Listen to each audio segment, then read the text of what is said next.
കൊച്ചു കുട്ടികളെ മാമോദിസ മുക്കുന്നതിൽ ഒരു കാര്യവുമില്ല. അവർക്ക് വിശ്വാസം ഏറ്റുപറയാൻ സാധിക്കില്ല. നിങ്ങൾ കത്തോലിക്കർ എന്തിനാണ് ഈ കുഞ്ഞുങ്ങളെ മാമോദിസ മുക്കുന്നത്? ശിശുസ്നാനം അസാധുവാണ്.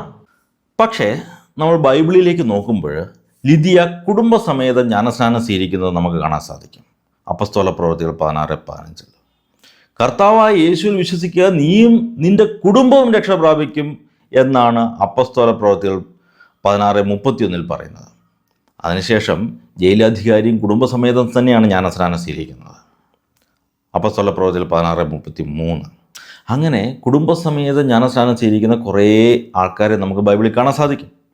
പഴയ നിയമത്തിൽ പരിച്ഛേദനത്തിലൂടെയായിരുന്നു കുഞ്ഞുങ്ങൾക്ക് ദൈവിക ഉടമ്പടിയുടെ ഭാഗമായി തീരുന്നത്.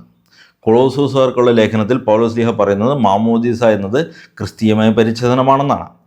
അന്ന് കുഞ്ഞുങ്ങളെ ദൈവം സ്വീകരിച്ചിരുന്നെങ്കിൽ ഇന്ന് അവരെ മാറ്റി നിർത്തുമെന്ന് കരുതുന്നത് വചനവിരുദ്ധമാണ്. ആദ്യകാലം തൊട്ടേ കുഞ്ഞുങ്ങളെയും മാമോദിസ മുക്കുന്ന പതിവുണ്ടായിരുന്നു. ഇത് ചരിത്രം പരിശോധിച്ചാൽ നിങ്ങൾക്ക് മനസ്സിലാക്കാവുന്നതേ ഉള്ളൂ. വിശുദ്ധ സിപ്രിയാൻ്റെ നേതൃത്വത്തിൽ 66 ബിഷപ്പുമാർ പങ്കെടുത്ത കാർത്തേജ് കൗൺസിൽ ഒരു സുപ്രധാന തീരുമാനമെടുക്കുന്നു. കുഞ്ഞുങ്ങൾക്ക് മാമോദിസ നൽകാൻ 8 ദിവസം വരെ കാത്തിരിക്കേണ്ടതില്ല.